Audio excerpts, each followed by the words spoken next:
Praise the lord. నిర్గమాకాండము 35వ అధ్యాయము.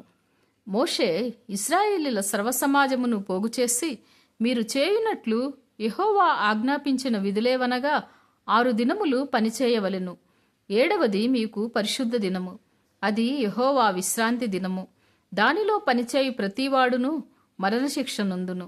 విశ్రాంతి దినమున మీరు మీ ఇండ్లలో ఎక్కడను అగ్ని రాజబెట్టకూడదని వారితో చెప్పెను. మరియు మోషే ఇజ్రాయేలీలైన సర్వసమాజముతో ఇట్లనెను, యెహోవా ఆజ్ఞాపించినదేమనగా, మీరు మీలో నుండి యెహోవాకు అర్పణము పోగుచేయుడి. ఎట్లనగా, బుద్ధి పుట్టిన ప్రతివాడు యెహోవా సేవ నిమిత్తము బంగారు, వెండి, ఇత్తడి, నీల, ధూమ్ర, రక్తవర్ణములు, సన్ననార, మేక వెంట్రుకలు, ఎర్రరంగు వేసిన పొట్టేళ్ల తోళ్లు, సముద్రవత్సల తోళ్లు, తుమ్మకర్ర, ప్రదీపమునకు తైలము, అభిషేక తైలమునకు, పరిమళ ద్రవ్య ధూపమునకు, సుగంధ సంభారములు, ఏఫోదునకు, పతకమునకు, లేత పచ్చలును, చెక్కు, రత్నములను తీసుకొని రావలెను. మరియు వివేక హృదయులందరూ వచ్చి యెహోవా ఆజ్ఞాపించినవన్నీయు చేయవలెను. అవేమనగా, మందిరము, దాని గుడారము, దాని పైకప్పు, దాని కొలుకులు, దాని పలకలు, దాని అడ్డకర్రలు, దాని స్తంభములు, దాని దిమ్మలు, మందసము, దాని మోతకర్రలు, కరుణాపీఠము, కప్పుతెర, బల్ల, దాని మోతకర్రలు, దాని ఉపకరణములన్నీయు, సన్నిధి రొట్టెలు, వెలుగు కొరకు దీపవృక్షము, దాని ఉపకరణములు, దాని ప్రదీపములు, దీపములకు తైలము, ధూపవేదిక, దాని మోతకర్రలు, అభిషేక తైలము, పరిమళ ద్రవ్య సంభారము, మందిర ద్వారమున ద్వారమునకు తెర, దహన బలిపీఠము, దానికి కలిగిన ఇత్తడి జల్లెడ, దాని మోతకర్రలు, దాని ఉపకరణములన్నీయు, గంగాళము, దాని పీట, ఆవరణపు తెరలు, దాని స్తంభములు, వాటి దిమ్మెలు, ఆవరణ ద్వారమునకు తెర, మందిరమునకు మేకులు, ఆవరణమునకు మేకులు, వాటికి త్రాళ్ళు, పరిశుద్ధ స్థలములో సేవ చేయుటకు సేవా వస్త్రములు, అనగా యాజకుడైన అహరోనుకు ప్రతిష్ఠిత వస్త్రములు, యాజకులగునట్లు అతని కుమారులకును వస్త్రములు అవియే అనెను.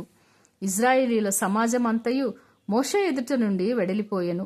తరువాత ఎవరి హృదయము వాని రేపెనో, ఎవరి మనస్సు వాని ప్రేరేపించెనో వారందరూ వచ్చి ప్రత్యక్షపు గుడారము యొక్క పని కొరకును, దాని సమస్త సేవ కొరకును, ప్రతిష్ఠిత వస్త్రముల కొరకును యెహోవాకు అర్పణను తెచ్చిరి. స్త్రీలు గాని పురుషులు గాని ఎవరెవరికి హృదయములు వారిని ప్రేరేపించెనో వారందరూ యెహోవాకు బంగారు అర్పించిన ప్రతివాడును ముక్కరలను, పోగులను, ఉంగరములను, తాపళములను, సమస్త విధములైన బంగారు వస్తువులను తెచ్చిరి. మరియు నీల, ధూమ్ర, రక్తవర్ణములు, సన్ననార, మేక వెంట్రుకలు, ఎర్రరంగు వేసిన పొట్టేళ్ల తోళ్లు, సముద్రవత్సల తోళ్లు, వీటిలో ఏవి ఎవరి యొద్ద ఉండెనో వారు వాటిని తెచ్చిరి. వెండి గాని ఇత్తడి గాని ప్రతిష్ఠించిన ప్రతివాడును యెహోవాకు అర్పణమును తెచ్చిను. ఆ సేవలో ఏ పనికైనను వచ్చు తుమ్మకర్ర ఎవని యొద్ద ఉండెనో వాడు దాన్ని తెచ్చెను. మరియు వివేక హృదయములు గల స్త్రీలందరూ తమ చేతులతో వడికి తాము వడికిన నీల, ధూమ్ర, రక్తవర్ణములు గల నూలును, సన్ననార నూలును తెచ్చిరి. ఏ స్త్రీలు జ్ఞానహృదయము గలవారై ప్రేరేపింపబడిరో వారందరూ మేక వెంట్రుకలను వడికిరి.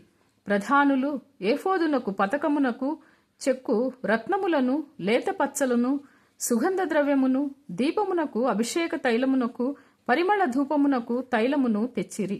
మోషే చేయవలెనని యెహోవా ఆజ్ఞాపించిన పనులన్నింటి కొరకు ఇజ్రాయేలీలలో పురుషులేమి స్త్రీలేమి తెచ్చుటకు ఎవరి హృదయములు వారిని ప్రేరేపించెనో వారందరూ మనఃపూర్వకముగా యెహోవాకు అర్పణములను తెచ్చిరి.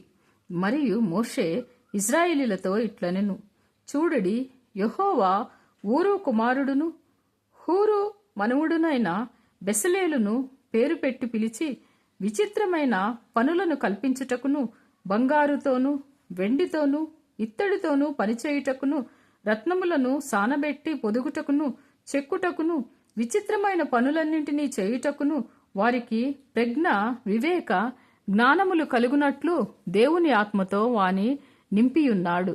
అతడును దాను గోత్రికుడును అహీసామాకు కుమారుడునైన అహోలీయాబును ఇతరులకు నేర్పునట్లు వారికి బుద్ధి పుట్టించెను.